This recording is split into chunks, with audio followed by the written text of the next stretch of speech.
How do you pronounce the word lieutenant? I would say lieutenant. Mm-hmm. What? Where's No. the F in the? Where's the F come from?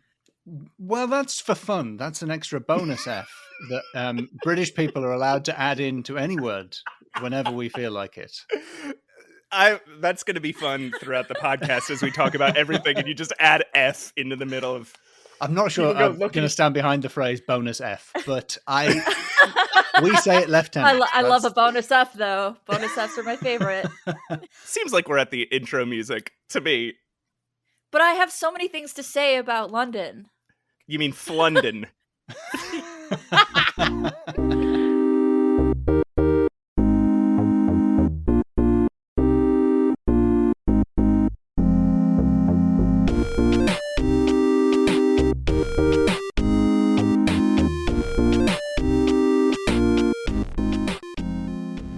Hello, everybody, and welcome to Save Your Game. I am your very special boy and host, Matt Aucamp. With me is my rapidly healing Wolverine of a co-host, Pushing Up Roses.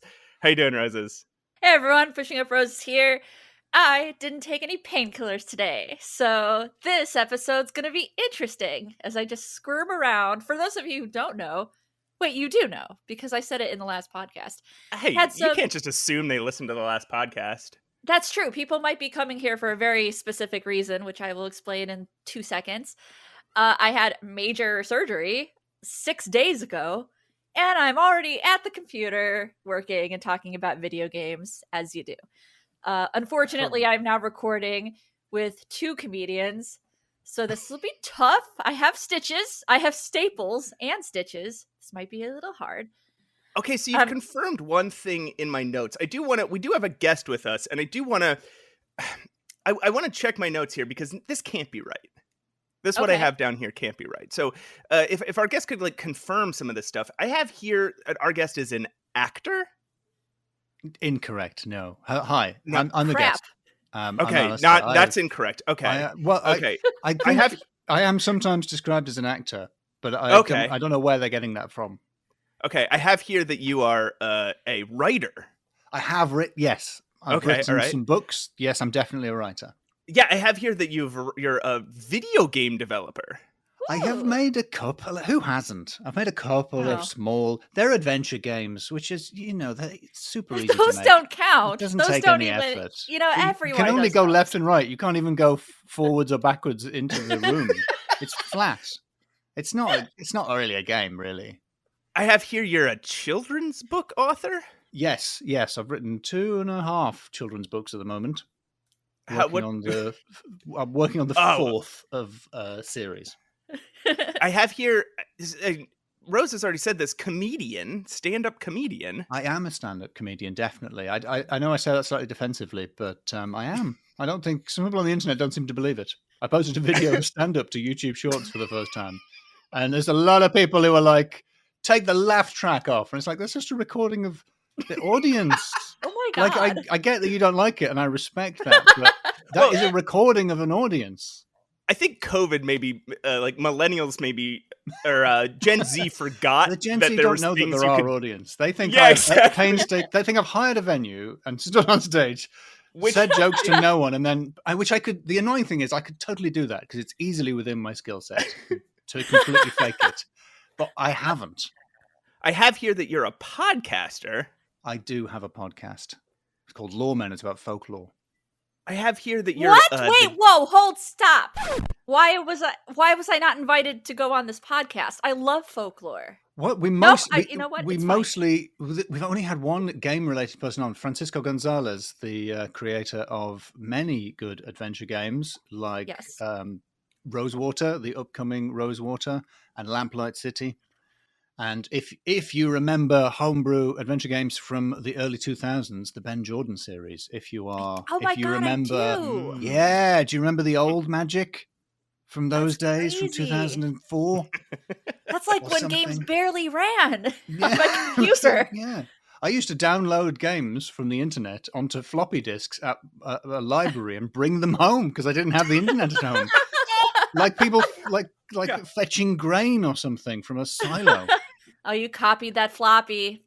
That's It's illegal, I think. Legal games, they were not pirated. I would never pirate a video game. Alasdair, I do want to say we do make it a habit of bringing our guests on and then ambushing them as to why they don't involve us in their other projects. Yeah, I noticed that, yes. Especially me. I am especially volatile. That's what I have here on your resume, which you would know as a CV. I also have here Dictator of Small Nation in Oceania. Is that one correct? Well, we've always been at war. I couldn't possibly comment on that. That is classified. That's so much. How do you have time to be on this podcast, Alasdair Beckett-King? Great question. The answer is I do all of those things, but quite poorly, and it really frees up time. If you're unsuccessful broadly across a wide range of areas, it doesn't hog your time as much as being successful at one thing. So I have spread butter across a range of eggs and baskets. Right. I quite enjoy it. I very much relate to that. I am doing a ton of stuff all the time, and it's just mid. I got some mid art going on. I've got some mid Murder, She Wrote riffing going on, and whatever else I do. I can't think right now because stupid pain, but I do a lot. Matt can confirm. Yeah, I do a lot. I don't know, guys. I can't relate. You're just brilliant at one thing. Is that correct, Matt? Yeah, it's jumping. I'm very, very good at it. The listener can't tell, but Matt jumped at the start of the recording and he hasn't come down yet. He's still up there. He's still up there. I don't know how he's doing it, but he is good. Yeah, this is how I like to record. Well, Alasdair, we're very, very happy to have you on the podcast. Thank you so much for being here. Thank you. I mean, I'm also, you could have had influencer. I have been described quite inaccurately as an influencer. Roses, people must call you an influencer sometimes because you've got a YouTube channel that people watch. That makes you an influencer, right? Yeah, I do get called. You have influenced a lot of people to watch Murder, She Wrote. That's influence. That's influence right there. I mean, correct me if I'm wrong, but an influencer, their job is to take kind of brand deals and try to influence you with their entertainment to engage in that, right? That's how I view influencer. Yeah, I guess so. Are you telling me that Angela Lansbury is not behind you? Well, she is... The late, great Angela Lansbury. Well, yeah, she is dead. Well, okay. I didn't realize I was going to be interrogated like this. Yes, sadly and factually, Angela Lansbury is dead. Well, that's what an influencer, I think, does, is they wait for somebody to make a mistake on the internet and they leap down their throat consistently. Yeah, that's probably the first time that's happened. We would like to know, because you love adventure games. Unless you're faking it, I get accused of liking adventure games, and if that's true, I have wasted so much of my time. Yeah. We're those fake adventure game fans who devote their time to playing, making, and sometimes commenting on adventure games. Yeah. I co-ran Adventure X for years, an event dedicated to narrative gaming. And I did that purely to destroy adventure games because they're bad and I hate them. It's the profit is why we all do it. Yeah, for that sweet adventure game money. Exactly. I did once lock myself out of a flat. I was at the Edinburgh Fringe Festival, which is a festival that all comedians have to go to. It's the law. And you rent a flat. And I was staying with loads of people and we only had one set of keys because we were, poor wannabe comedians. And so when you left the flat, you had to post the keys back through the letterbox for the next person who hadn't got up yet because it was like 2 p.m., which means comedians are asleep. And I left the flat and I posted the keys to the letterbox and then I realized I was the last person in the flat and there was nobody in the flat. And I just posted the keys to no one. And for the first time in my life, I was in an adventure game. So I immediately checked my pockets and looked around to see what objects I had. And I had my phone and a packet of chewing gum. And I found a mop in the hallway of the block of buildings. Because Edinburgh, unlike almost all of the UK, has apartment blocks, which have been around for quite a while, which almost no UK cities have, but Edinburgh does. So I was in like an apartment block building, as you Americans might visualize it. So I chewed the entire packet of chewing gum to create a gum, a big ball of gum, and then pushed that onto the end of the mop.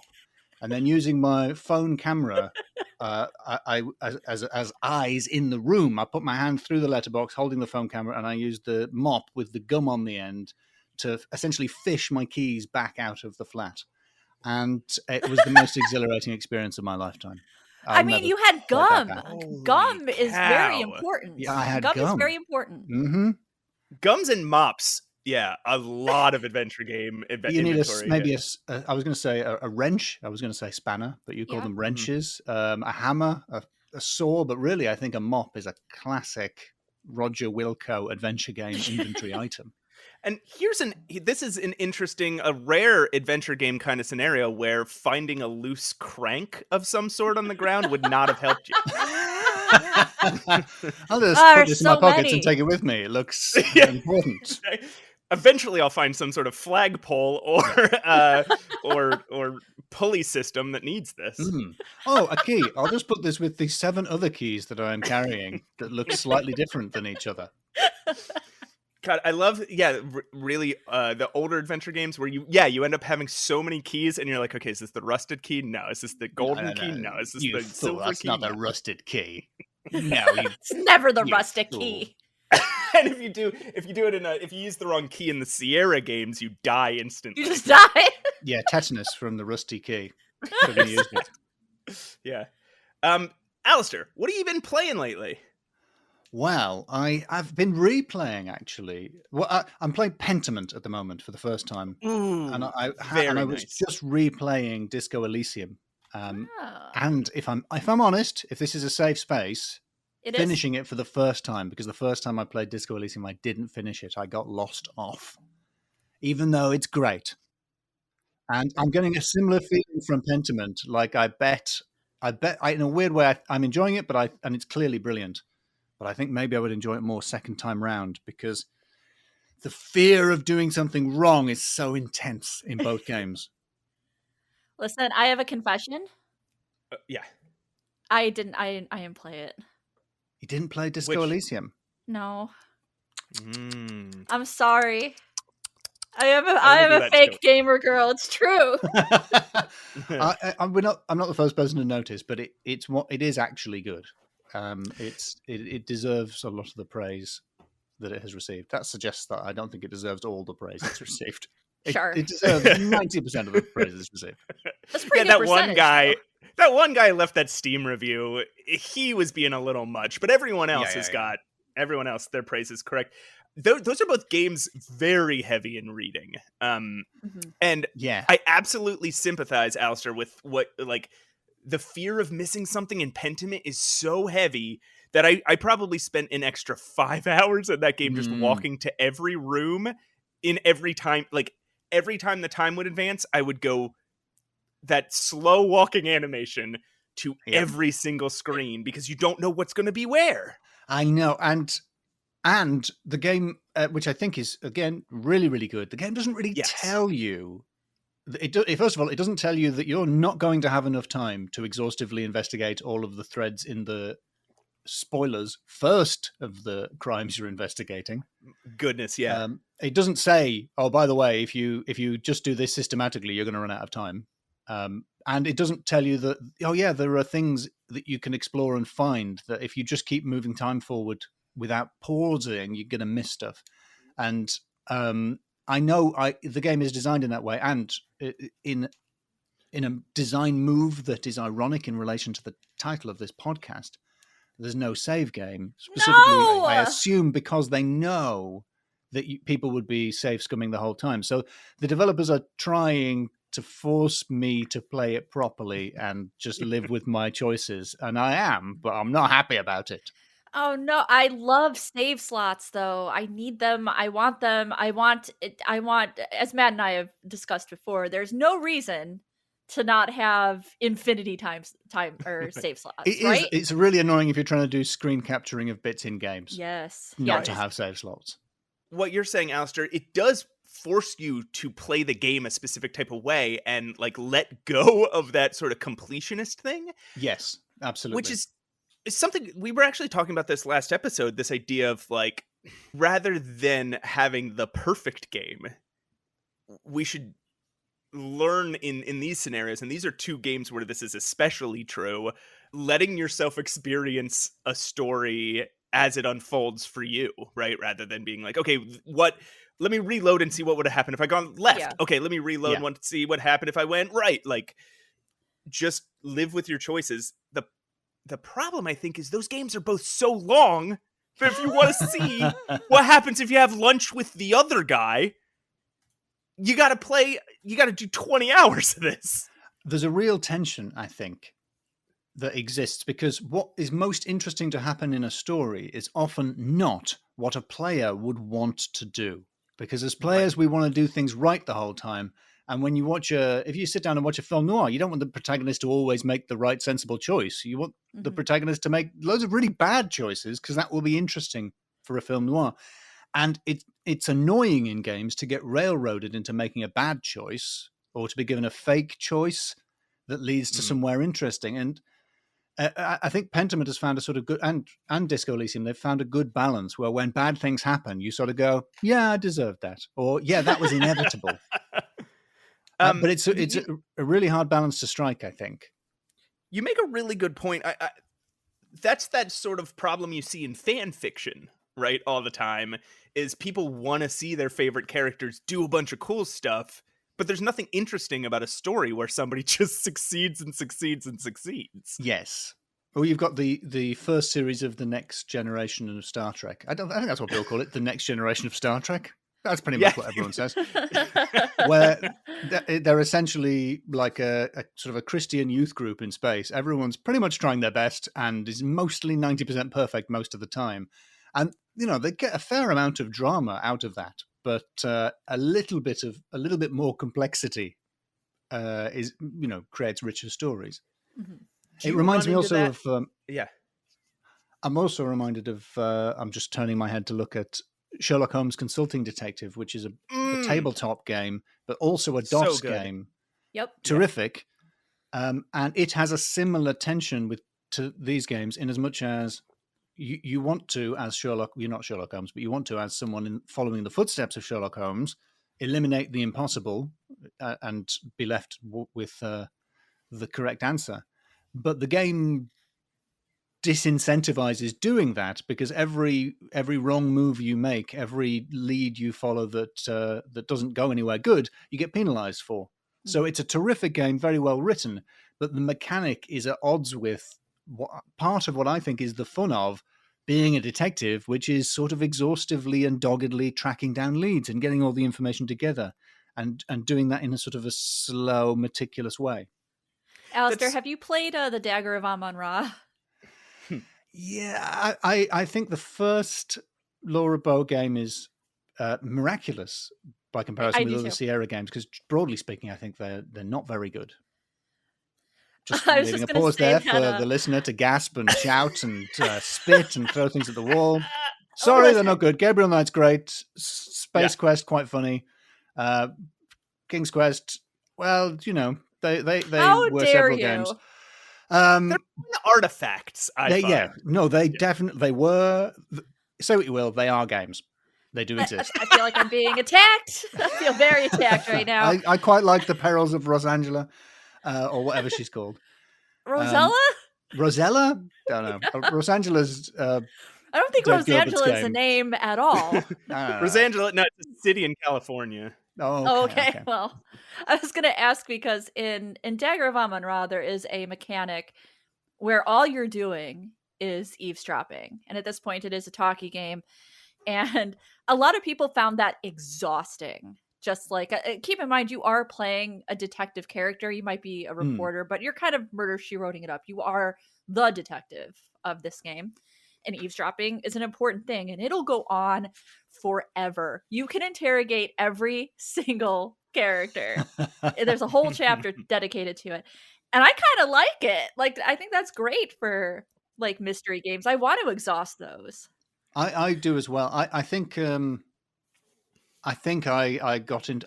was afraid of getting into an unwinnable situation with Amon RA. For some reason, it ticked me off, and I stopped playing it pretty early on. Yeah, you definitely can get there with those Sierra games. The consulting. I do think the Colonel's. Oh, sorry, Matt, go ahead.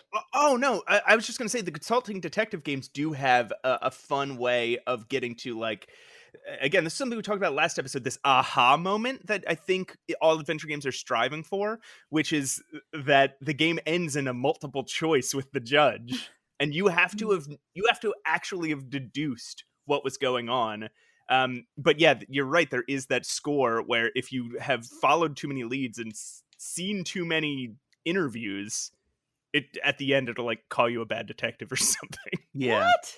Wow. Which is how the tabletop game works. I feel like perhaps if you did a video game version of it now, perhaps something like traveling distance, which is something the game doesn't care about, would be a better mechanic. You know how, because you have to travel all across London and interview people. So perhaps a fun way of doing that doesn't feel like you're being penalized for investigating would be like when you're traveling across London in real life. Well, how do I efficiently go between these spots without loads of backtracking? But that London's might be just like a more fun way of gamifying it. London's just like a little town, though, right? Oh, it's so just small. like yeah. It's wee. It's like, have you seen the start of Lord of the Rings? It's all like circular doors and stuff.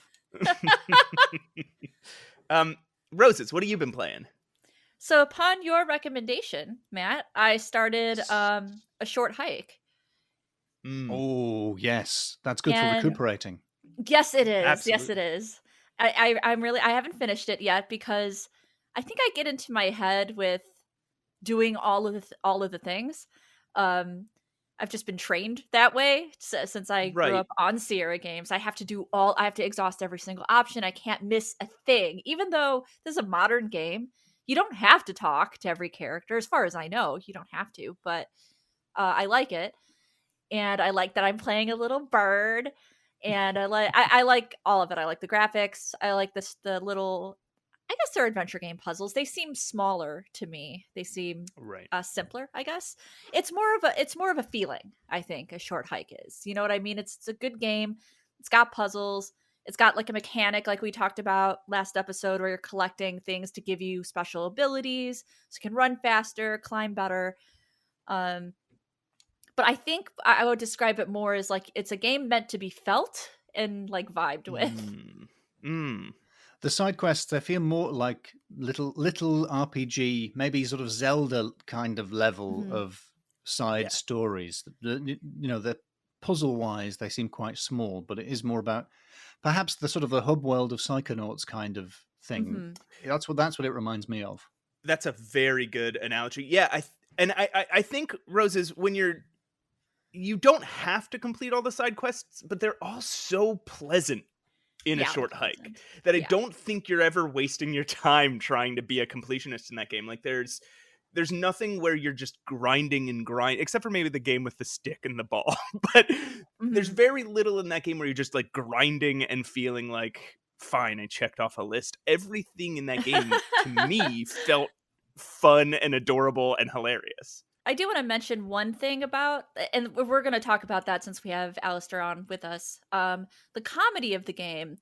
There's something very interesting happening in comedic games these days. I kind of refer to it as the Gen Z / millennial humor, where it's very terse dialogue. Sometimes even in the dialogue, you'll see a character say LOL or OMG, oh my God. And it's this very terse, very short, quipped humor. And I see it happening everywhere now since I booted up a short hike, and I kind of wonder about that. I wonder if that's getting exhausted. There's a bit of that in Frog Detective as well. A bit of yes, slightly, and also the game with the hole, the game with the where you put stuff in the hole. I'm not describing this correctly. Donut County. Yes, thank you. It has that same kind of like humor where I don't know how. Do you guys know how to describe like what I'm describing? I think the internet might call it lol random. I think that's which good. is a bit of a negative name for it. I enjoy a little bit of random, and indeed I enjoy laughing out loud as well. But I think lol random might be the way the internet describes that. Like you say, Gen Z-ish humor, or maybe younger millennial humor. I don't know. Yeah, I you know, that humor is actually, I think, all over Night in the Woods also, but used in a way that you feel like this is how those characters would just talk. I think what's happening is because I grew up, my funny games growing up were Curse of Monkey Island and Callahan's Cross Time Saloon. And that, to me, even Curse, with being as silly as it is, it's just a more thought out type of humor, I guess. And maybe that's exhausting to people. Maybe that's why people like, LOL random kind of short, these little short quips versus these insane dialogue trees. Like my favorite game is Grim Fandango because I think it has some of the funniest dialogue trees. And such a great voice cast as well. Absolutely. I mean, you are just starting to list games Tim Schafer wrote some of or a lot of the dialogue for. I noticed that. Oops. He does stand out in terms of properly funny game writers, I think. Psychonauts is also one of the really funny games. I just recently replayed Psychonauts 2, back to back with Psychonauts 1, or Psychonauts as they called it in those days. Which made it even more enjoyable than it had been first time round. And I think perhaps voiced and unvoiced is perhaps part of it, because if you're writing, I don't know, if you're writing Curse of Monkey Island, which I don't know if he worked on. He did not. He didn't. Yeah, I don't think so. I don't think so either. Now that I say it, but if you're writing for voice actors, I feel like at that time in the late 90s, early 2000s, if you're writing something funny, you're sort of like writing a radio script, and it feels like a slightly more rounded, more narrative, and more character driven kind of humor. Mm-hmm. Whereas if you're writing something to appear in a box that appears with a noise, it's different. Yeah, I think. Yeah. And we're used to playing, Japanese games with slightly weird translation in that context. And I feel like that the weirdness of that, Undertale and Night in the Woods have sort of taken that and made that part of the aesthetic of the humor, which is that it's a little bit weird. Yeah. But also, you're not giving a line for a voice actor to try and make funny. It's all happening in the players' heads. That's true. That is true. And I think as we evolve in adventure games, we might be a little tired of exhaustive reading and narrative and dialogue trees. I will go through every single dialogue tree in Grimm because that is my favorite game. But even I acknowledge that this is a lot. This is like a lot of talking that's happening right now. It's a lot. And I don't know if they knew we were clicking on every single one at the time, if they were aware that they were doing that to us. Yeah. I think Dave Gilbert of Why Did I Games said that he does 5 to 7 lines before the player gets to do something. And I think that's smart. I thought that sounds good, and I squirreled that away. And when I've written things, I've tried to think, if there's more than 7 lines of dialogue, you'd better be revealing a key piece of information. If you're not, even sometimes returning to the player for a sort of a superficial choice, like how to react in a way that's not actually going to redirect the conversation. Returning to the player to let them have some input on the scene. Yeah, obviously, I really like The Longest Journey and Dreamfall and Ragnar Tornquist's games, but they do have some talking in them. But did you like Discworld, the most exhaustive narrative game ever made? I think Discworld 2 is great. Discworld 2 is underrated. Yeah. Terrific. Fantastic artwork. Really good puzzles. I think the reputation that the games of the late 90s have for having really impossible, random puzzles is a little unfair, because it's not... The bad puzzle design is not shared equally across all games, or even all games in a series. Oh, yeah. Discworld 1, impossible puzzles. Discworld 2, really good, logical puzzles. They're good. But I love Discworld 1 just for the vibe. Even though, I click through the majority of that dialogue. It just goes on. And there is a little bit of, like, I guess, British dry humor that I didn't grow up on it, so I'm not completely, like, in it. And I just want these characters to shut up. I'm sorry, it's no offense to your people, Alasdair.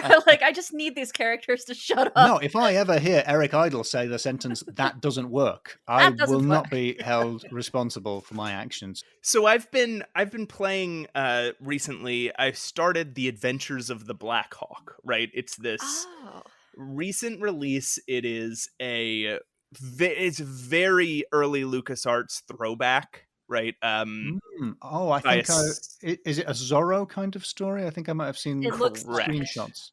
Yeah, it's a Croqueta Assassina Studios. I'm probably mispronouncing that. It's a Spanish developer, and they are so devoted. Like, the artwork is beautiful. You can just look it up, and you're gonna want to play it because of how beautiful and retro, like how great the retro pixel art looks. Looks like a game from LucasArts in 1991. But their like devotion to making it as much like Monkey Island or Indiana Jones as possible is really frustrating, because I think they have, again, great artwork, they have a good premise, but that's one thing. The dialogue goes on and on and on, and they just aren't as clever as the LucasArts writers. I will also say they have this incredibly frustrating thing. I'm not very far in the game because this very stupid thing keeps disincentivizing me to even open it. And it is, they want to revive the magic of manual-based copyright schemes. What? Oh, wow.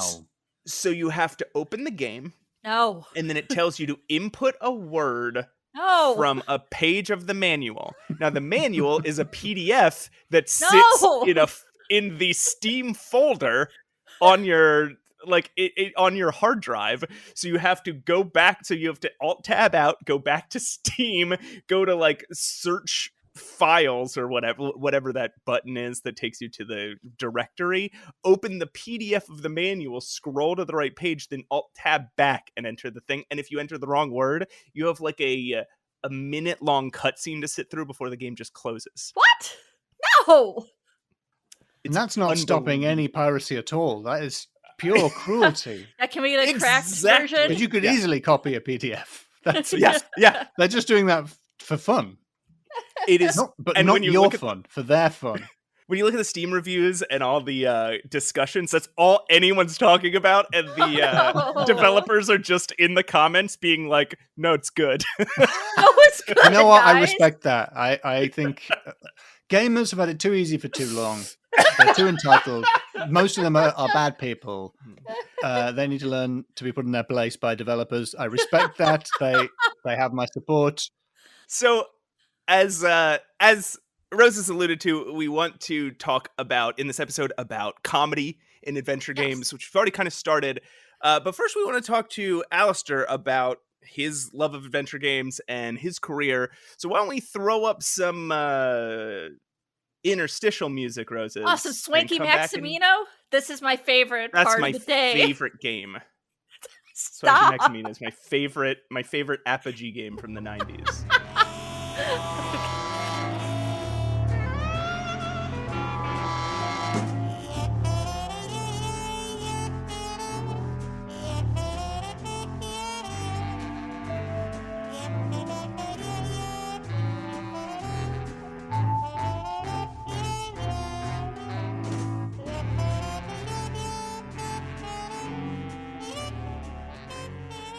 Everyone, Pushing Up Roses here. We are back with special boy Matt Ocamp and special guest star Alasdair Beckett-King. How was your guys' break? Hi. Special guest boy, yeah. I have competition for special boy, and I'm feeling feisty. Furious. Who's the better jumper, though? There's another boy in town. I can't jump. I've never left the ground. Wow. I'm like Geralt of Rivia. First video game character I could think of who can't jump. If I see a fence, that's it for me. That's it. You can't do it. I'm actually getting a little worried that I haven't come down yet. That's weird, isn't it? It is weird. Up here. Is it like a Mary Poppins deal where like we're making you laugh too much and now you're just never going to come down? Yeah, I don't know. Try being not funny. Okay. Here we go. Okay. So for dinner, I planned on having a nice chicken with some like green beans. This is so stupid. He's getting higher. He's getting well. It's over. He's never coming down. Alasdair. Matt. What was your first adventure game that you ever played? Great question. It was a little known, very niche adventure game called The Secret of Monkey Island.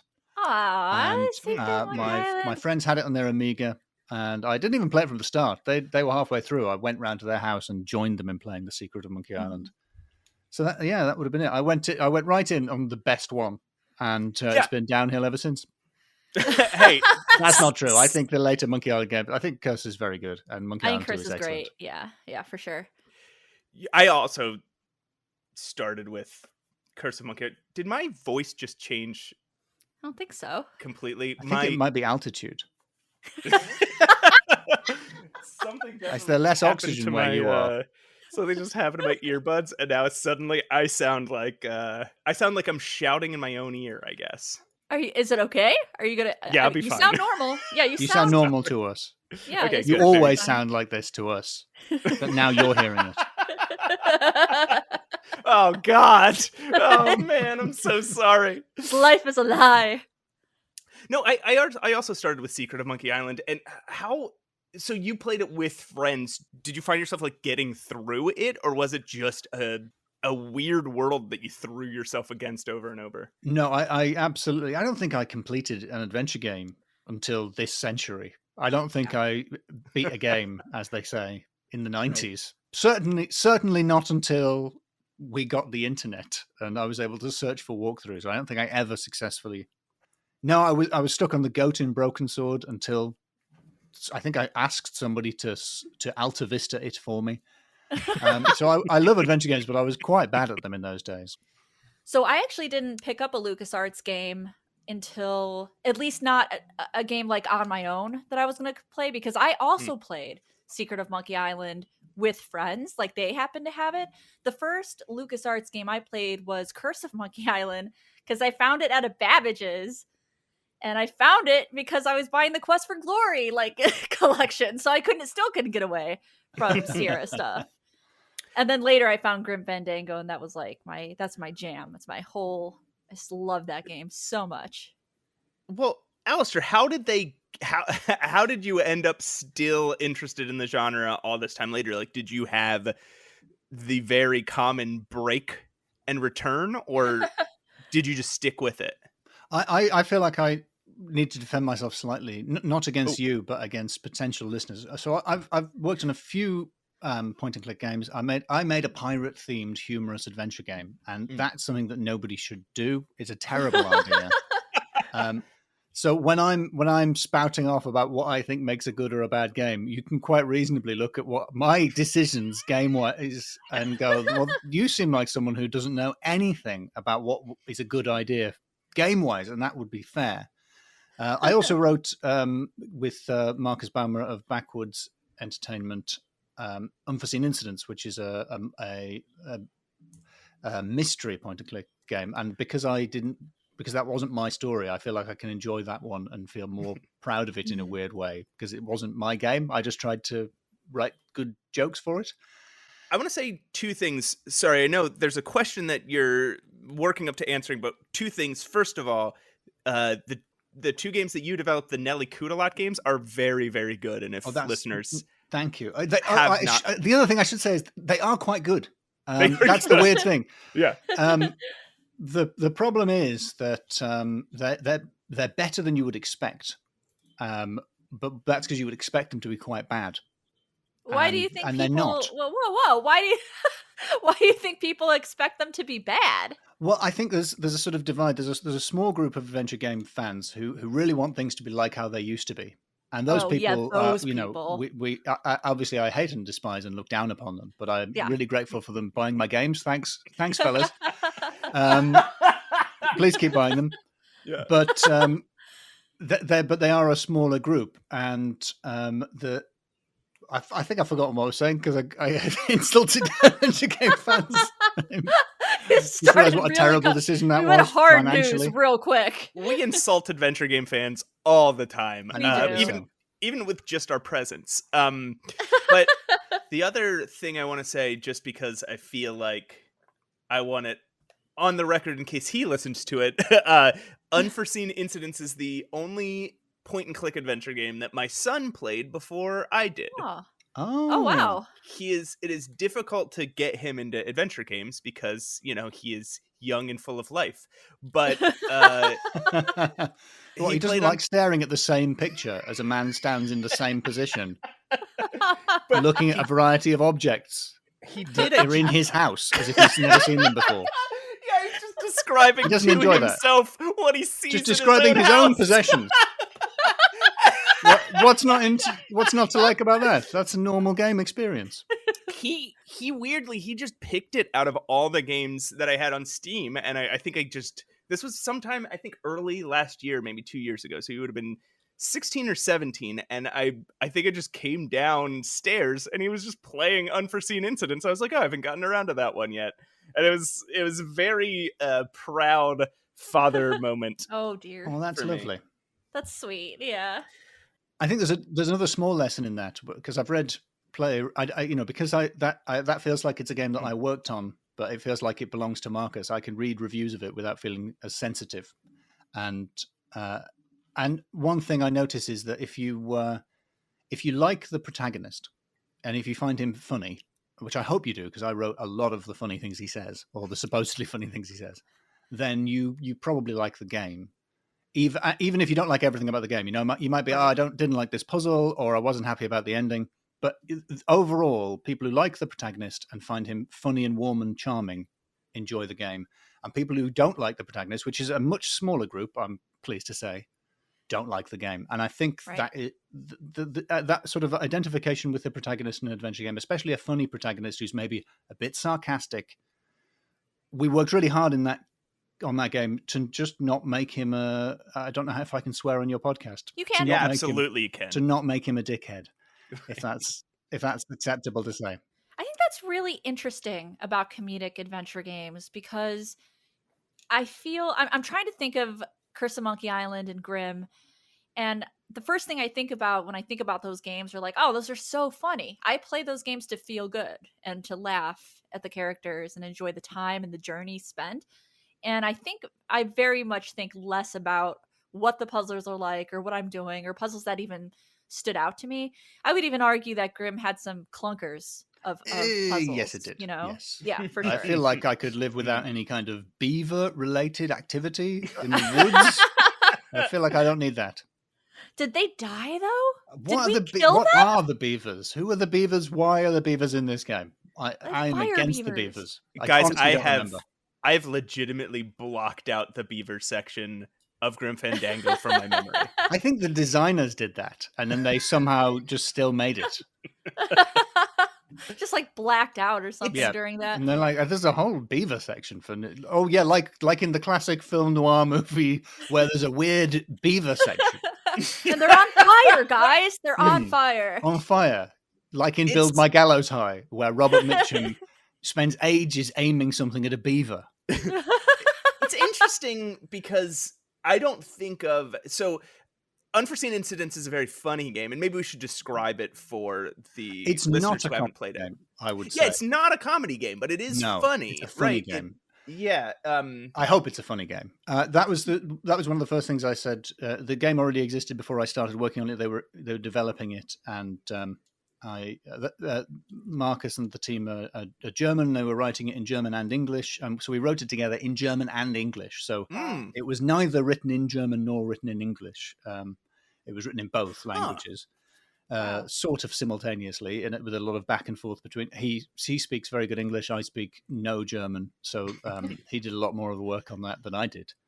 But it was pitched to me as like it's a comedy mystery game, and because of my little alarm bell started to ring, because I think if you say, do you want to play a comedy adventure game? I think the correct answer is no. Generally speaking, you shouldn't, because or you want to know if it's going to be your sense of humor. Whereas horror, I feel like is maybe slightly less a matter of taste, But comedy, it really better be funny. I can enjoy a horror game that isn't scary, but I struggle to enjoy a comedy game that I don't find funny. It just becomes obnoxious then, because your characters are... It's kind of like how you guys both described Simon the Sorcerer, and I clocked out. I didn't like that game immediately. It does have some good gags, weirdly, but I think he's unlikable, Simon. Yeah. this is an interesting thing about the difference between not liking the jokes and not liking the protagonist, because I feel like this is an interesting debate that comes up with the Deponia games a lot, which is when you say you don't like the Deponia games because the humor is offensive and racist and sexist, people say, oh, well, you're not supposed to like Rufus. He's supposed to be an unlikable character. And it's like, well, yeah, I got that. I got that part. Don't believe you. What's the Ron Swanson gif? I don't believe you. Is it Ron Swanson who says it in the gif? It's like I don't.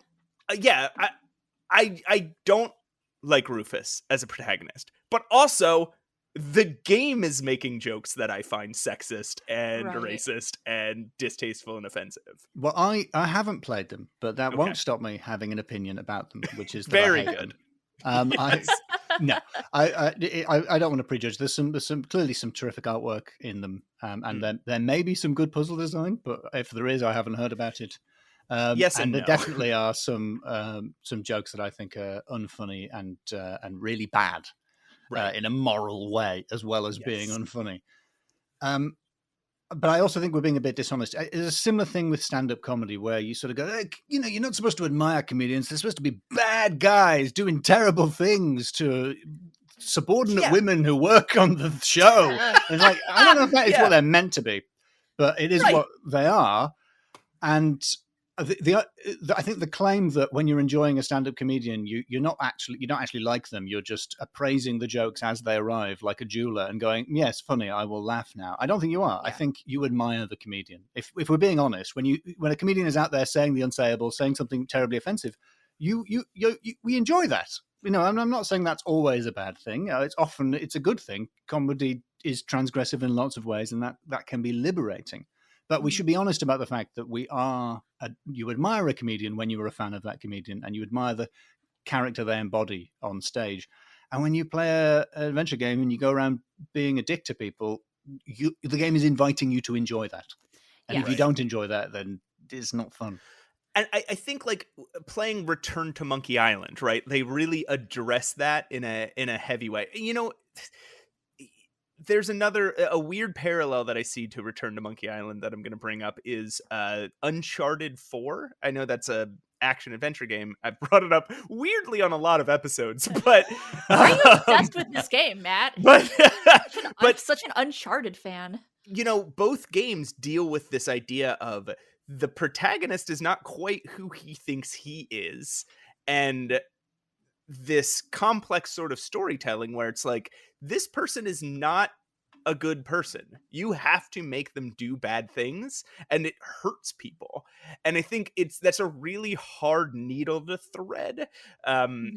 If your game is about that and you're making interesting points about it, that's one thing. But yeah, if you're just supposed to be laughing at all the hijinks this person is up to, the butt of the joke is the people who you're hurting, and if those are specifically a certain demographic and what you're hurting about them is treating their demographic like it's lesser than you, then that's not making the same point.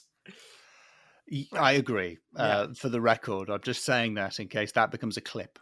And I want it to be on record that I agreed that racism was bad. Yeah, thank you. At this point, I think perhaps an instructive comparison would be a quite different couple of games: Kill Monday's games, Fran Bow and Little Misfortune.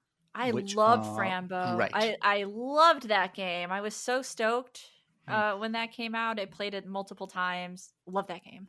I was really very, very impressed and blown away by both of those games, which are both, I think, blackly comical games. They're very funny, but they're also, I don't know if you'd call them horror games, but they have really heavy content warning requiring themes of abuse and self-harm and drugs, institutionalization and mental health and child abuse and really heavy stuff. I would categorize it as horror, not because of the heavy themes, but because of the way it is conceptualized, the way that it is visualized. It is very horrifying.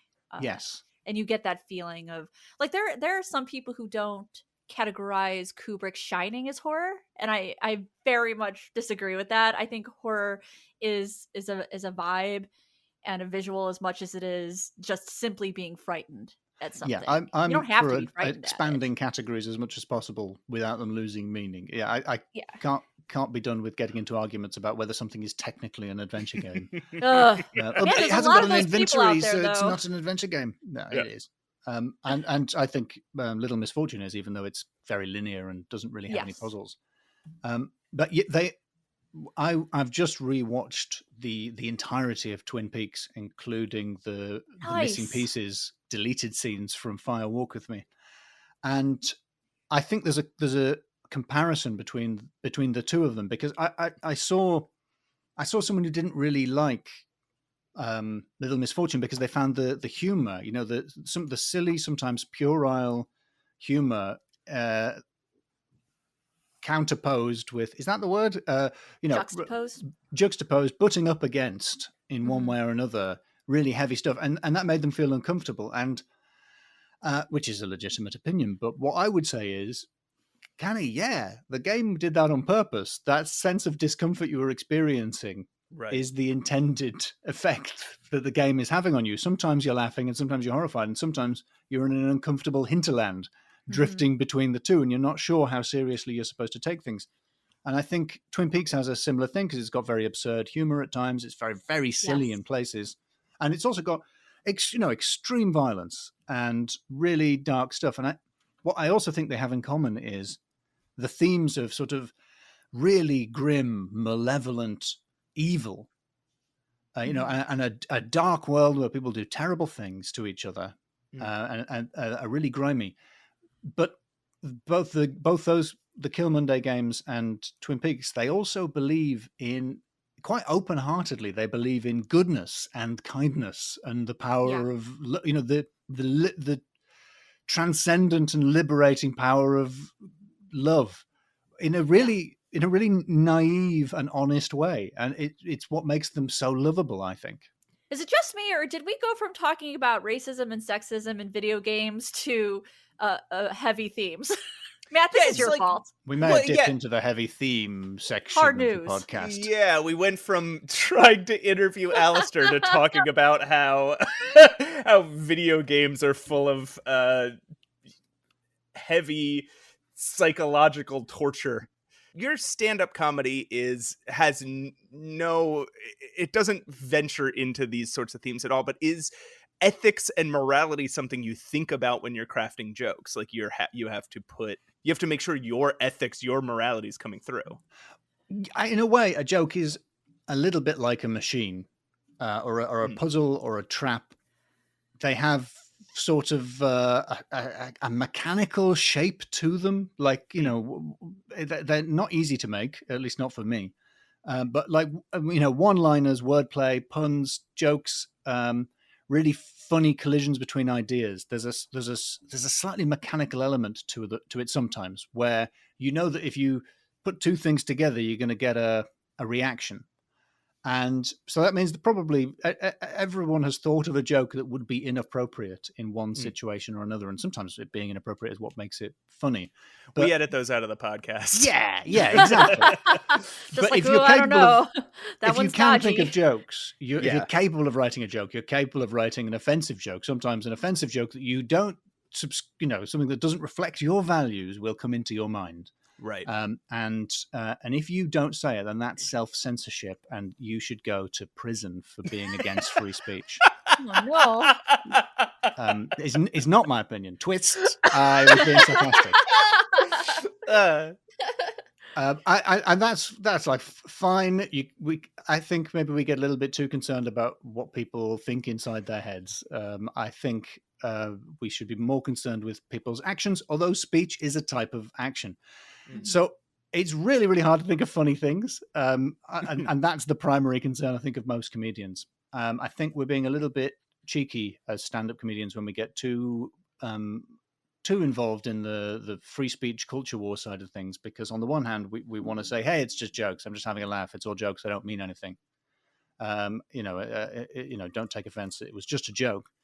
And then on the other hand, we want to say, this is free speech. I'm pushing the boundaries. The entirety of liberal Western democracy sits on my shoulders. I'm like a hero. I'm basically Socrates.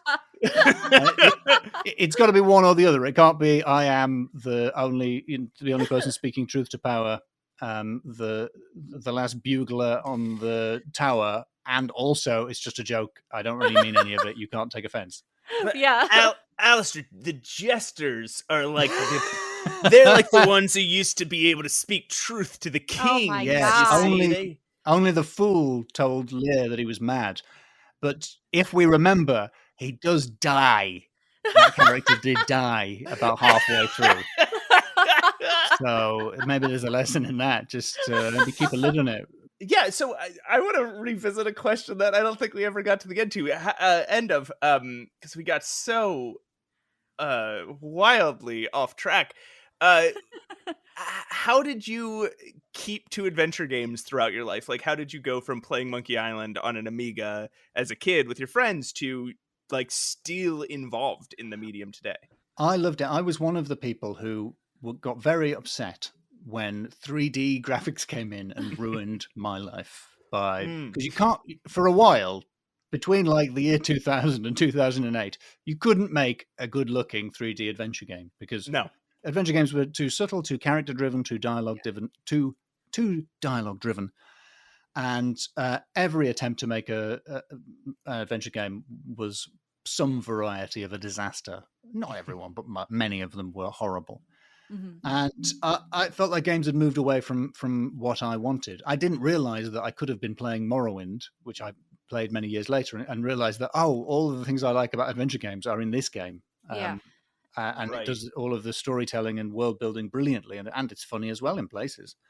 Yeah. But I didn't know that because I was siloed in adventure games for so long. So I played a lot of bad games, and I started making bad games, and I made games on Adventure Game Studio, and ran into people like Francisco and Dave on the Adventure Game Studio forum in the early part of the 21st century, which it was so long ago now. How long ago was it? Oh, we were so young. It was so long ago that it had a text parser. Some of us did have a text parser, actually. Yes. It actually did. Yeah. Trilby's Notes. Trilby's Notes is what I was thinking of. Yeah, good one. Good one of the good games in that series, Trilby's Notes.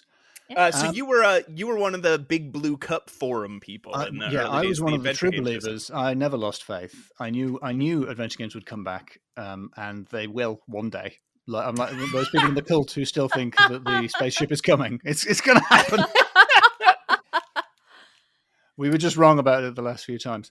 I feel like I was not. I really had a break from it for a very long time, and I think it's mostly due to just I wanted to play the older adventure games. That was where my interests were growing up. And it got to a point where on our computers, we just didn't have that accessibility. We could not play You couldn't play them. These games. You couldn't buy them. You couldn't play them, yeah.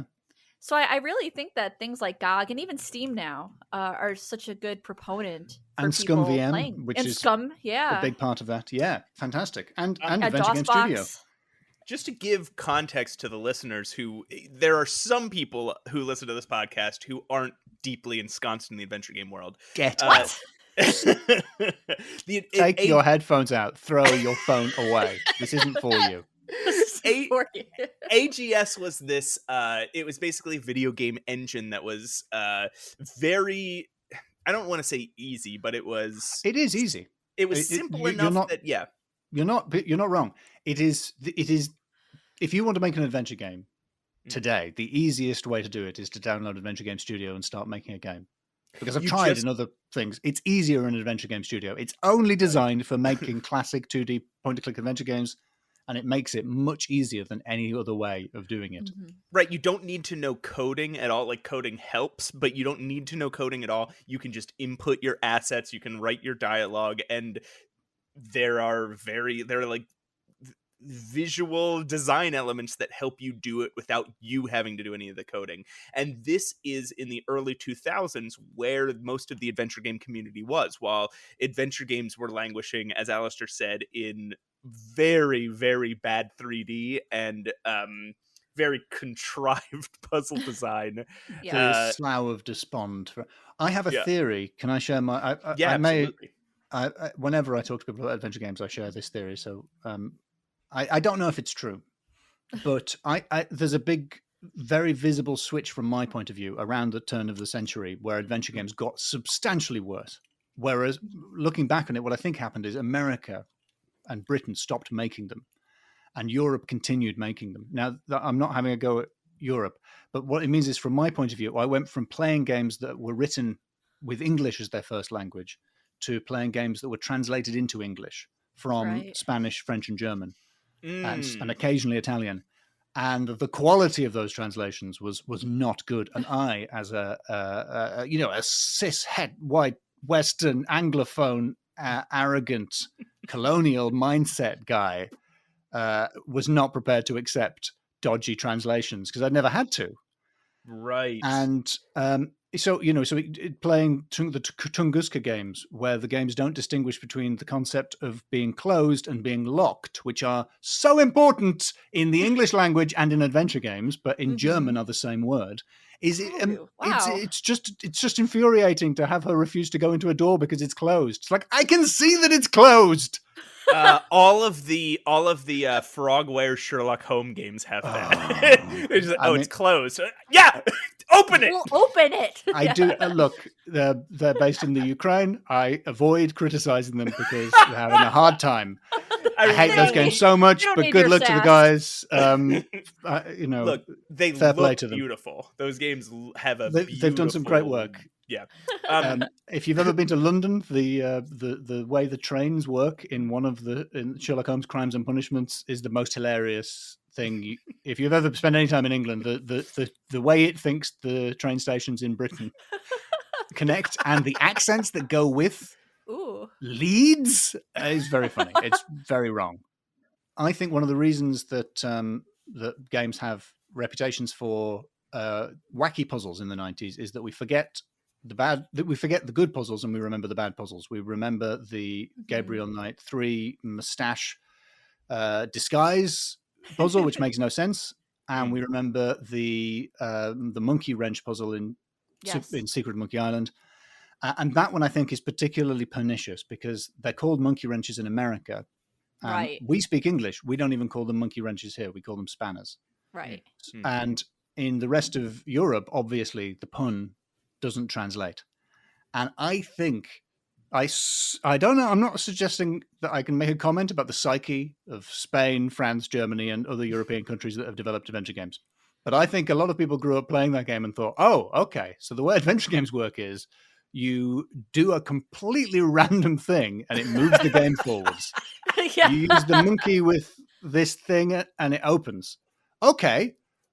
I will grow up and in 10 years' time, in around 2002, start making adventure games here in Europe, and the puzzles will all be like that, because that's what adventure games are like. Yes. Because I've been playing badly translated American games in my native language. So if I'm not condemning Europe out of hand, I suspect that that's why some of the worst aspects of 90s puzzle design are preserved in those early 20th century Euro games.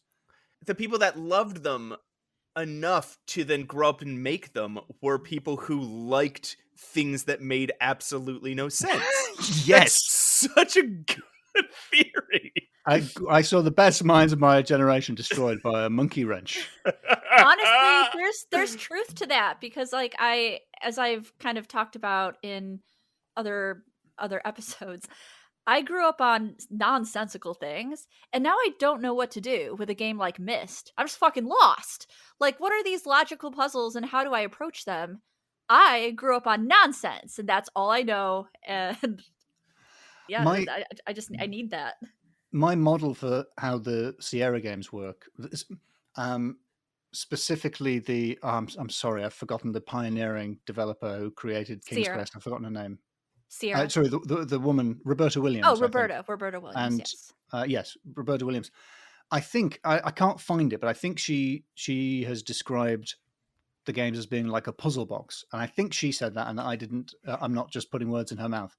And I think that's the way those games work, where the player is invited to treat the entire game as a sort of gestalt entity. Mm-hmm. And the question you're asking is, what does the developer want me to do with this with this toy? You know, I've been given a world to play with, and so if I find something in one room, I'm going to explore the whole map, trying to find out where it's supposed to go. Because everything in the game has a purpose, and that purpose was set out by the developer. And the developer is wily and is going to try and trick me. And I'm in a sort of an intellectual game with the developer. Whereas the much more narrative games that LucasArts were making are, I think, more sophisticated in many ways, because they're asking questions like, the obstacle that the player has to get through come out of character to some extent. This character's blocking a door. Well, why are they blocking a door? What do they want?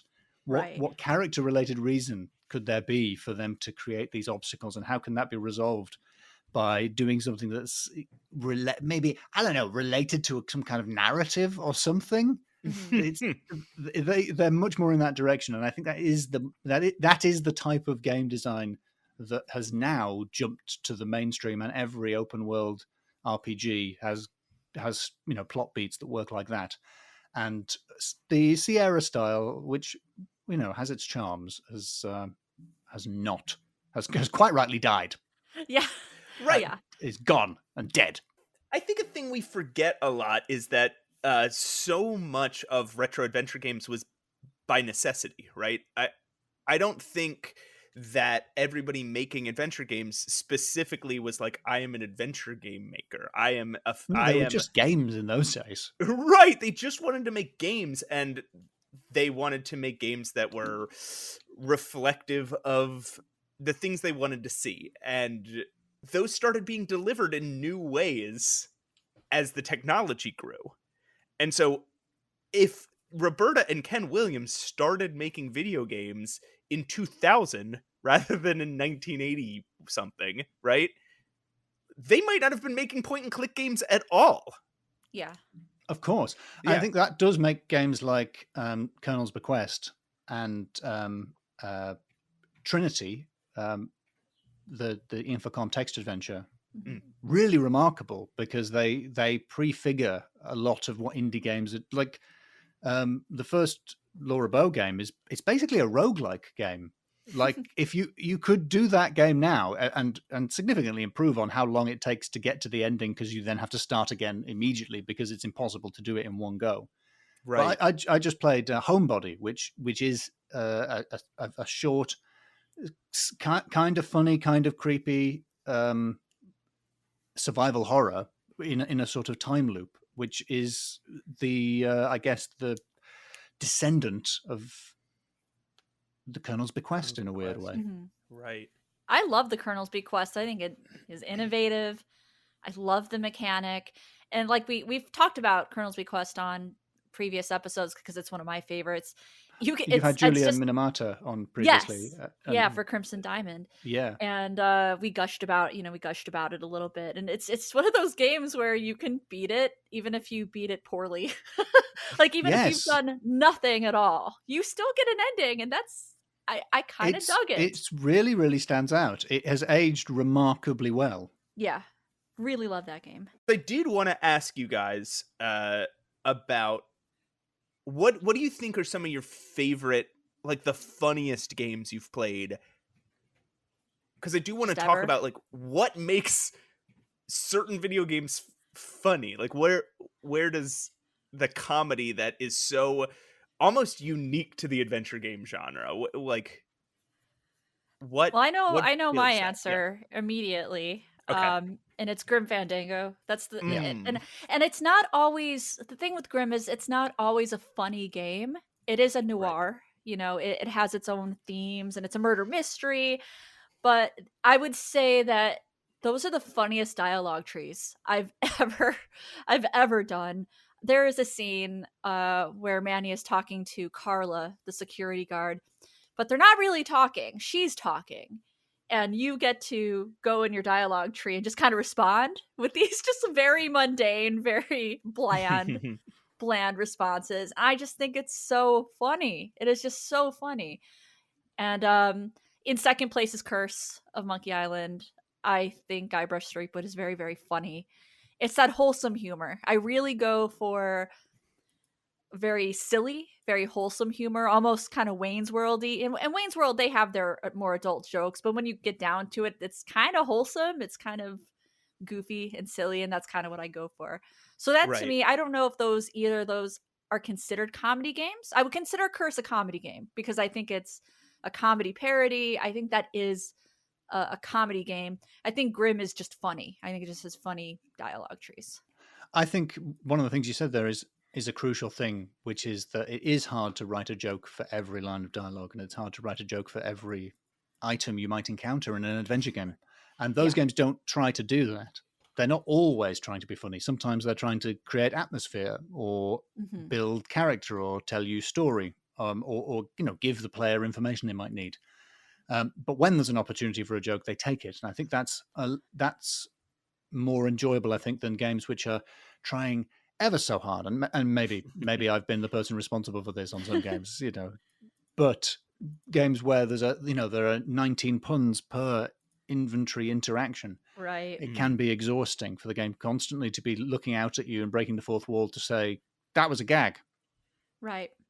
And you have to have serious moments for there to be a funny moment. Otherwise it is exhausting. It's just like I can't laugh at this 15th pun. I just can't do it.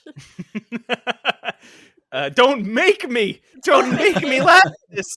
Please lower the gun. No, I think I find that with the Daedalic games, right? I find that they are games where they really, really want me to be laughing, and they're just sort of hammering jokes into every single line.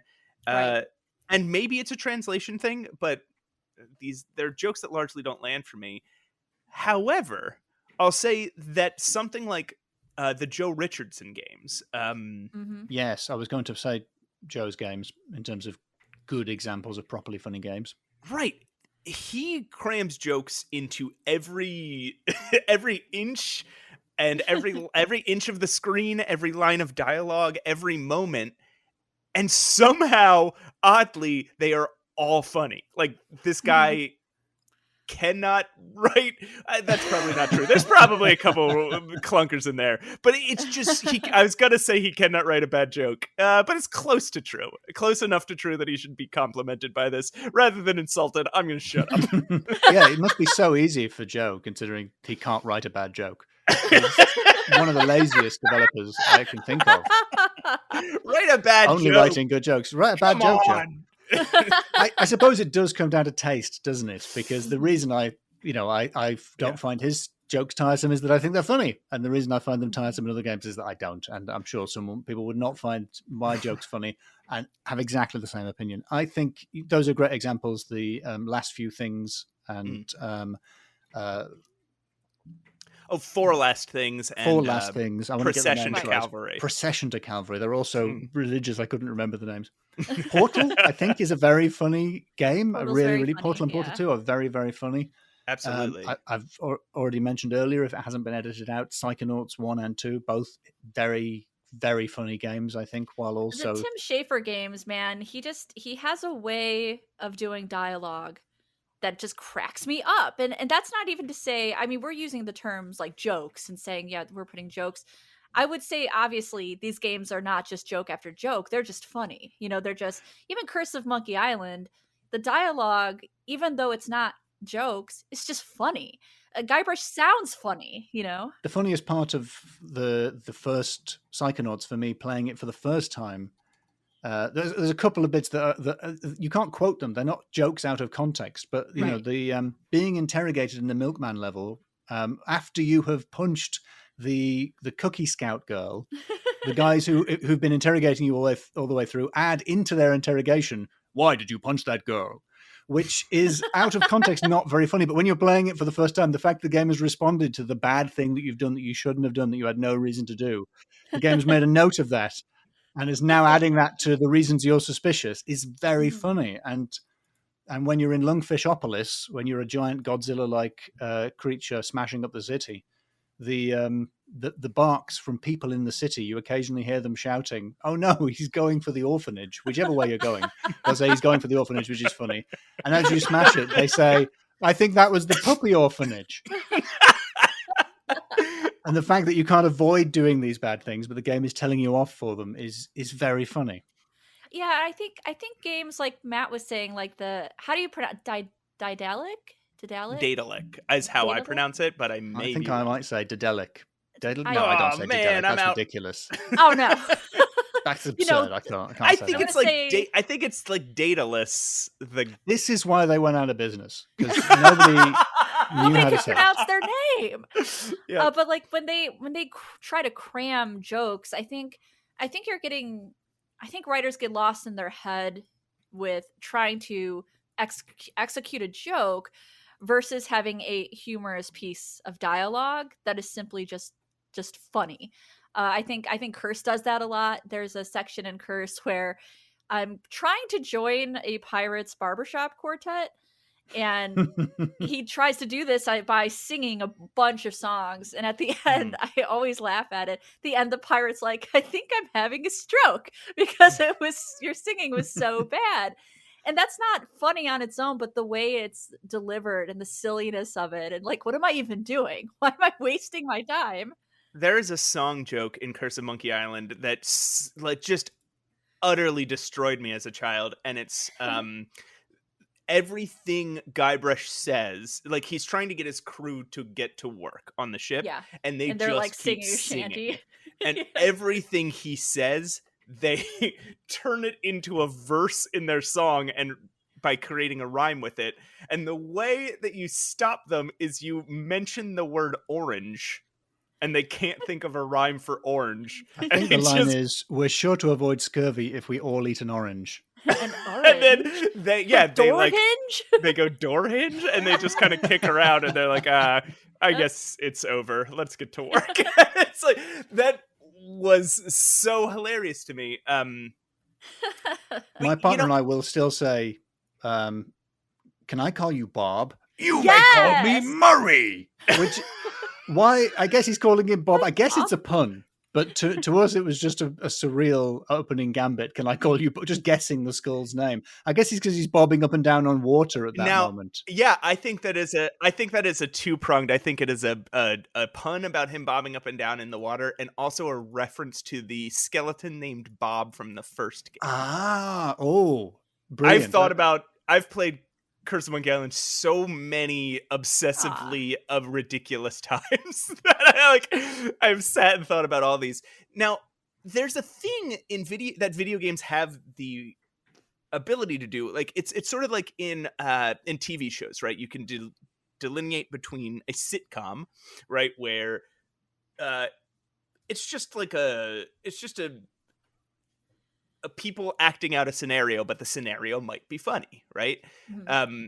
And that's what most, I think, adventure games are, basically. You're finding comedy in an everyday or not so everyday situation being pulled out by the characters being silly or whatever. But then the other thing you can do is you can create games based on a premise that are just comedy, just like in TV. There are certain shows that the premise is comedy.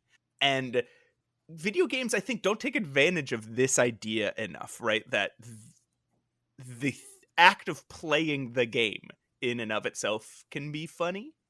And this isn't an adventure game, but I say it only to make the point, is that Trumpet Hero game of, I think, last year, where I think, what was it? You make noise into a microphone and it comes out as trumpet sounds, and you're trying to match. No, I think it's just clicking, right? It's just clicking you're just your mouse. Clicking, and it's never ever going to sound right. No, it sounds horrible. Mm-hmm. But then a more complex example of this, I think, of if you guys have played the Ben and Dan games. I was going to say Lair of the Clockwork God. Exactly, yeah. I'm always recommending that to people. That's a really good modern adventure game. Lair of the Clockwork God is so funny because the premise of it is that Ben still likes to be an adventure game protagonist, and he wants to keep solving puzzles and pointing and clicking, while Dan has decided that is no way to profit in the modern video game world, and they should be an indie darling platformer. So now Dan refuses to refuses to touch inventory items or have conversations, and Ben refuses to. There's one point where he comes across the tiniest possible step that one could find, and he refuses to step over it because that's too much like jumping, and that's too much like platforming. And so Dan has to go through this incredible series of platform challenges just to pick Ben up and carry him around this incredibly long way to lift him over this tiny little step. It's just the act of playing that game is funny. Yeah. I enjoyed, I think I was slightly ripping Dan off. I did a video a few months ago spoofing indie games, spoofing the serious navel-gazy side of narrative games, which I like, but I also spoofed. And I think he does a very good job of spoofing the same type of game in the mandatory sad bit that occurs. I don't want to spoil it for anybody who hasn't played it, but the bit where it gets sad and meaningful is very funny. Nice. Also, I also want to say the premise of that game is that all the apocalypses are happening at the exact same time. So it's like Godzilla's attacking while there's a major virus, while there's zombies, while the sun is crashing into the earth. It's just like every apocalypse is happening at the exact same time. It's like everyone's worst nightmare. It's incredible. It is one of my favorite. I think one of my top like 3 funniest games of all time. It's very, very funny. What do you guys think about purely text adventure? Because those were meant to be funny. If you think about things like Zork and Hitchhiker's Guide and Bureaucracy, a lot of those, and even Colossal Cave, maybe they had to be snarky and funny in a way because we're not relying on visuals, or obviously not relying on voice acting. So we have to have a bit of snark that goes with them. Do you guys find those funny today? Or ever, I guess. Douglas Adams was a very funny writer. And yes. So I think Bureaucracy and Hitchhikers, but particularly Bureaucracy, stand out as being sort of a really original and funny, and not feeling like other games before or since. And Starship Titanic, which is still sort of text-driven. It has a sort of spooky talk parser that allows you to sort of talk to the characters, and it doesn't really work, but the game is terrific hard. And full of really funny lines. Yeah, I haven't spent much time. I played a bunch when I was a kid, when options for adventure games were kind of light on the ground, but I have not gone back and played many of these. I played a few of like the hybrid ones. I'm gonna call them hybrid, but the games like Eric the Unready, which are super goofy. I think they are comedy based, and they're this hybrid of some visual and some parser. That game has a funny premise too. Do you want to explain that real quick? I don't know that game at all.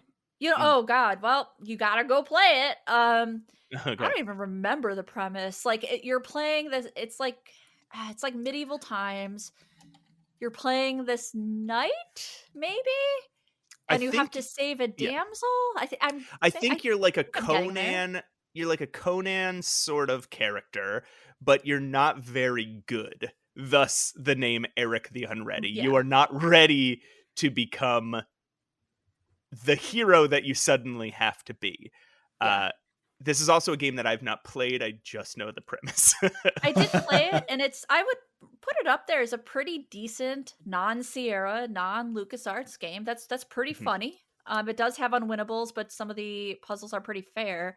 But again, it's very goofy, just very, very goofy humor, which I guess I kind of am drawn to anyway. So, does it, as a comedian, Alasdair, does the video game striving for comedy and often not quite hitting it, does that ever bother you, or is it just?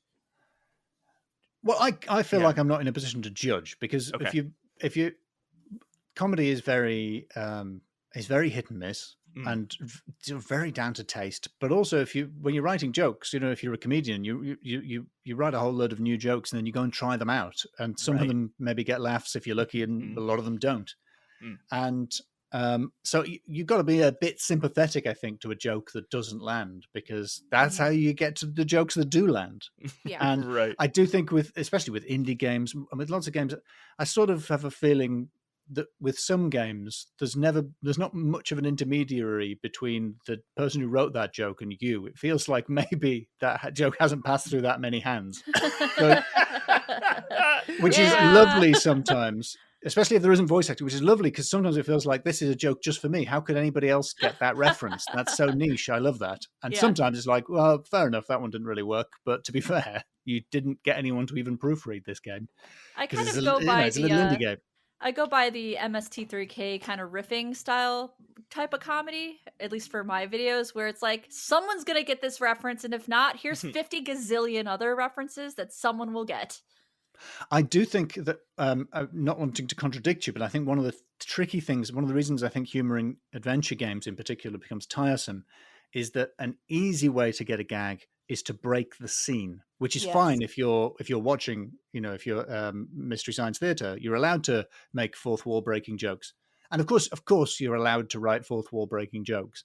But after the fifth reference where someone says, I'd better pick up this spanner because I'm in an adventure game, after a certain point, those jokes become tiresome, and it becomes a device that we get tired of as the player, I think.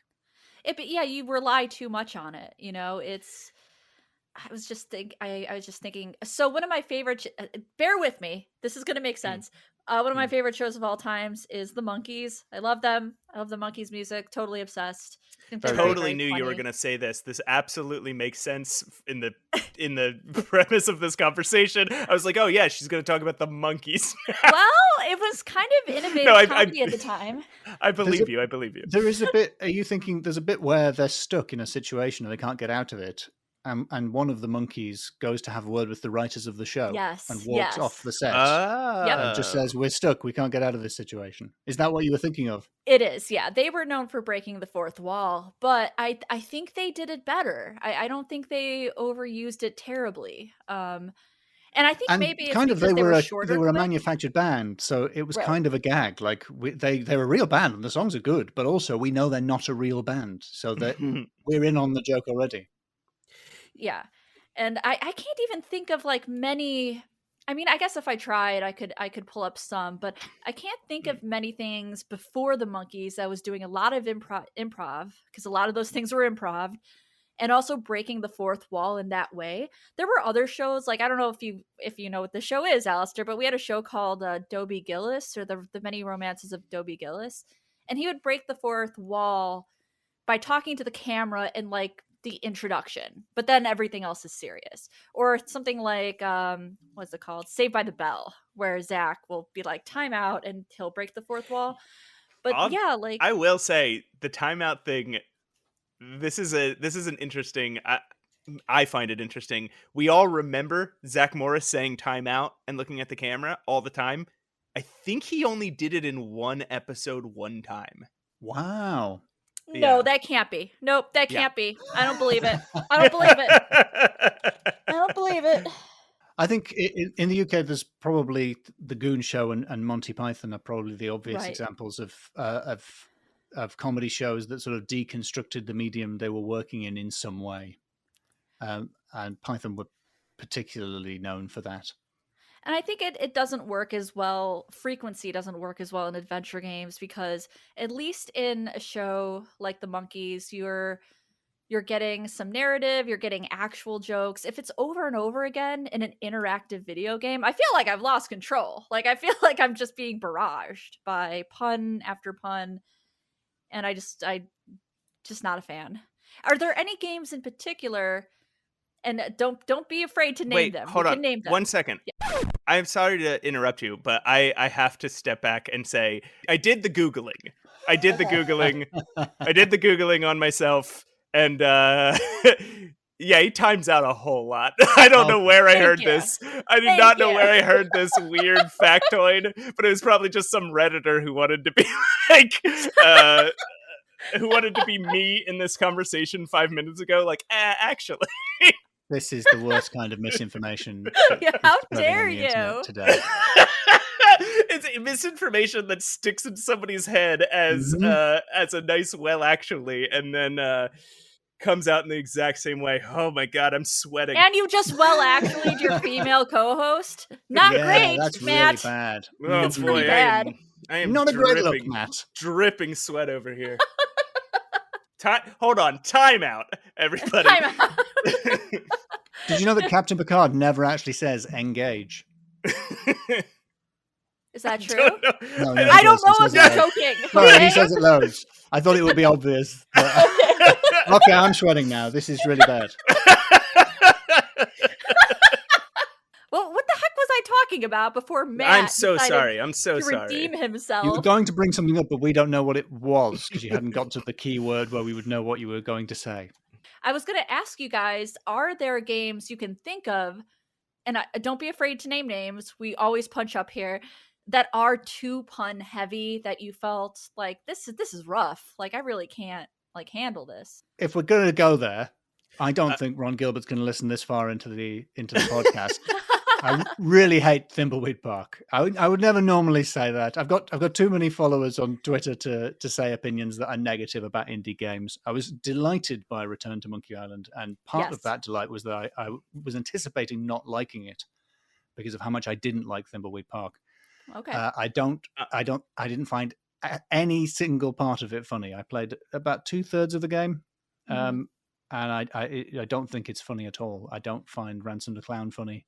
I don't find any of the characters charming. I think the artwork is not my favorite kind, but I think it's much better than it looked when it was a Kickstarter. So clearly loads of work has gone into it. Yeah. I find the idea of having multiple characters bizarre when the lines of dialogue they say are the same line of dialogue. So you've got multiple characters voiced by actors, sometimes not that well, I think. And yet the line of dialogue they say when they look at an object is exactly the same for every single character, which is surely the whole point of having multiple characters in a game, is that they react differently to the same thing. It's just full of bizarre and incomprehensible comedic and puzzle design decisions for me. Yeah, that's and I wanted to love it because I love Twin Peaks. I love detective games. I love Ron Gilbert's games. And I just love murder mystery, anything. Just anything that has that vibe. That like detective vibe, I'm there for it. That said, the one meta joke that really worked for me in Thimbleweed Park was collecting specks of dust. Yeah, that was cool. For an achievement was very funny. The actual pixel hunt. Render up to Caesar, etc., etc. Yes, that was good. I will say the comedy that if I want to call out a comedy game that I absolutely can't stand, it is the Telltale versions of the Sam and Max games. Oh, I was going to say that I thought they were good. No! We got to fight it out. Fight it out. They absolutely... Well, okay.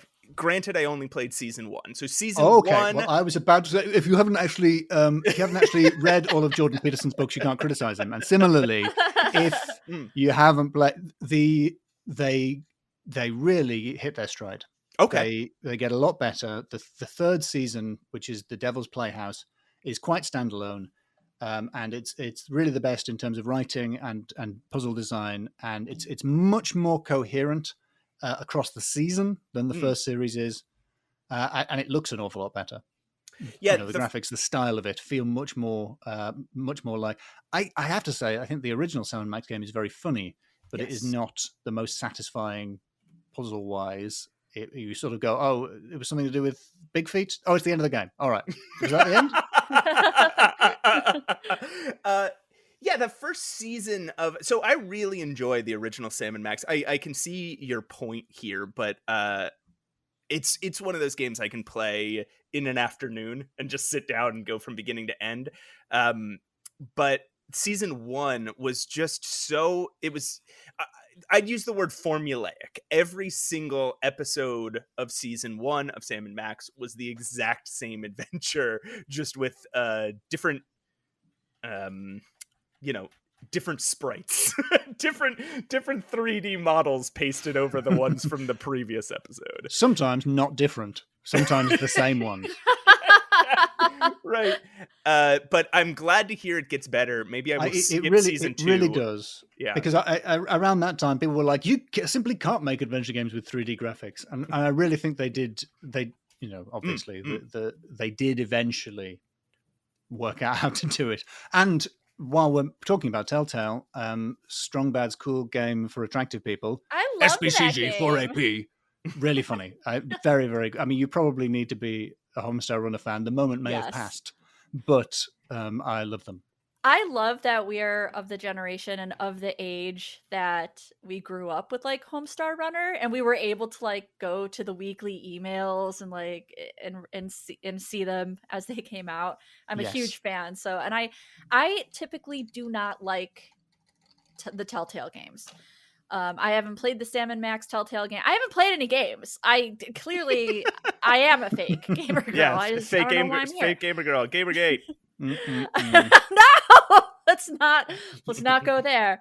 But I typically don't like the Telltale games, and I did like Strong Bad, and I think that's just because it was a franchise that I held so near and dear to my heart. I also loved the original Sam and Max, but I played it with no nostalgia for it. I played it as an adult, and it was just grueling to me. It was so difficult. The backtracking alone. It's quite cruel. I do think Puzzle Agent, the Telltale game, I think that holds up.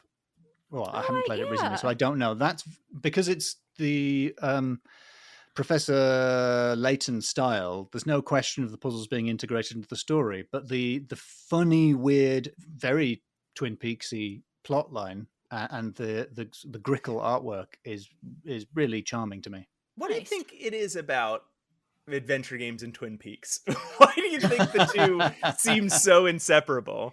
I think it's because Twin Peaks is a show you have to try to like. And once you've managed, you love it. You love it. I think they're not making it easy for you. And I know a lot of devs like Twin Peaks, and I think it's because Twin Peaks is something that it's so abstract.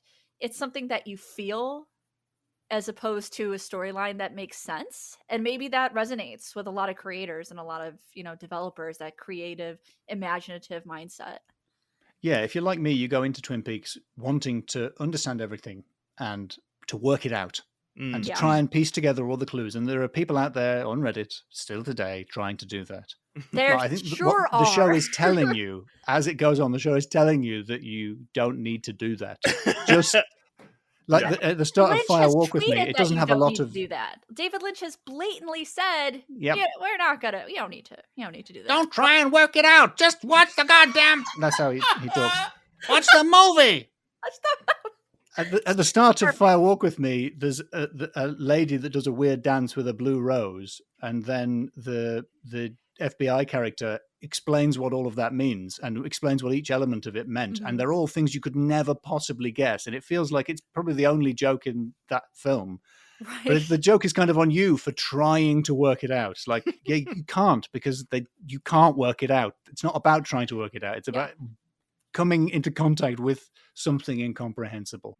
That's interesting. Like comic book continuity, right? Like I just read the it's called it's a book where a man has read every single Marvel comic and he tries to string them together. It's called All of the Marvels by Douglas Wolk. And he's trying to string them together as one cohesive story, and he ends the book by just pretty much warning you, like, don't do this. This is not what it's about. This is not what it's for. Here, and he tells you like all these examples of times that it's like, these are the writers specifically telling you that these are just stories and they do not connect fully. And there's no, like, you are not enjoying them correctly if you try. Wow. It's actually a very, very good book. But okay, we have gone on for a very long time. It was very, very nice to have you here, Alasdair. Thank you for having me. So much fun. You are welcome back anytime you want to talk for over 2 hours about the minutia. Oh no way! Because the timer stopped, I didn't realize how long it had been. Edit this down. You're gonna have to edit this down. No, we will definitely edit it. Hey, edit out the part where I said something absolutely batshit crazy about Saved by the Absolutely Bell. not. All of the Zach Morris stuff stays in there. But Alasdair, before we go out, is there anything you would like to plug to our listeners? Well, I'm sure your listeners are all based in the United States of A, and that is useless to me because I'm on tour in the UK, the old-fashioned place. And if you live there, if you live near a city in the United Kingdom, you might be able to come and see me on my tour, Nevermore, doing stand-up comedy jokes. But if you don't, then you feasibly you can't. So makes sense. Well, that's the option, really. Live here or don't is what I'm saying. Are there any crucial dates you want to plug, or people just find from the end website? of March throughout April and into May? I'll be in lots of towns and cities in England, and a very small number in Wales, Scotland, and Northern Ireland. Ooh, Matt, yeah. road trip. Yes. Road trip. Yeah, let's take a road trip from Chicago to Philadelphia across appreciate how England. windy our roads are before you commit to this. I rented a car in Scotland, thinking, just drive it. I'll just drive around. No. Good luck. Very difficult scenario that I did not foresee. I got a lot of people putting very helpful 2 fingers in the air at me. I think they wanted to wish me a peaceful day. It's a Scottish greeting. Yes. Nice. We want to say we are part of the Adventure Game Hotspot Network. They are at adventuregamehotspot.com. Go check them out. They have all sorts of cool adventure game goodies there. Rose, is there anything else you want to say before we get out? He didn't ask me what I wanted to plug. You know, I do stuff too. I do stuff too. This is your podcast. You can plug at any point without me asking you. I'm plugging this whole time. You know what? Go Sometimes ahead. it's just nice to be asked. Oh yeah, okay? please. Roses, what do you want to plug to me, your friend Matt, and I'll go check it out. Yeah, I'm not doing anything right now, actually. This sentiment would have been nice, is all I'm saying. Other than that, I mean, hey, Alasdair, I have to postpone my trip, or I did postpone my trip to England. So if I'm there while you're touring, I will gladly see your stand-up. You better. Yeah, as long as it's not offensive. No, it'll be save boring jokes for woke PC nerds. That's me. So I guess we could end our podcast on our saying. We have a saying. Matt, would you like to do the saying, or would you like me to do the saying? Well, let's split it. Okay. You start. Okay. So our saying is, podcast is art. And art is suffer. It's perfect. No notes.